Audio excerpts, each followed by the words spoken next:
আসসালামু আলাইকুম এভরিওয়ান, কেমন আছো তোমরা? আলহামদুলিল্লাহ, আল্লাহর রহমতে নিশ্চয়ই ভালো আছো। আজ আপনাদের মধ্যে নিয়ে আসলাম আমার জীবনের সাথে ঘটে যাওয়া পাদ নিয়ে একটা করুণ কাহিনী। পাদ বড়ই মারাত্মক। তুমি বোন যতই কিউট হও না কেন, পাদে কিন্তু গন্ধ থাকবেই।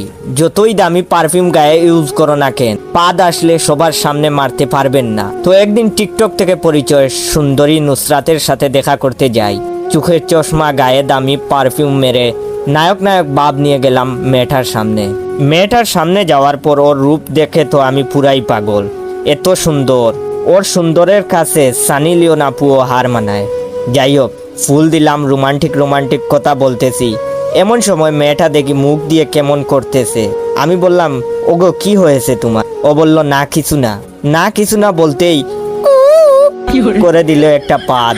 যেই না দিছে, পাদের গন্ধে আমি অজ্ঞান হয়ে গেলাম। পরে 2 দিন পর হসপিটালে হুশ আসলো। হুশ আসার পরে দেখলাম একটা সুন্দরী নার্স দেখি আমার পাশে। আমাকে বলল, কেমন আছেন? আমি তো নার্সকে দেখেই নার্সের প্রেমে পড়ে গেলাম। নার্স আমাকে ইঞ্জেকশন দেওয়ার জন্য আসতেছে। এমন সময় দেখি নার্সও আমার সেই ক্রাশ মেয়েটার মতো মুখ বানিয়ে ফেলেছে।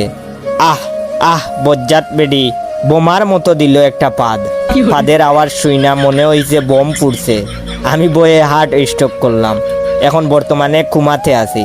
যাদের আমার ভিডিওটা দেখে হাসতে হাসতে পাদ চলে আসছে, তারা আপনার 10 জন বন্ধুকে শেয়ার করবেন আর কমেন্ট করে বলবেন পাদের কারণে কখনো লজ্জা পেয়েছেন কি।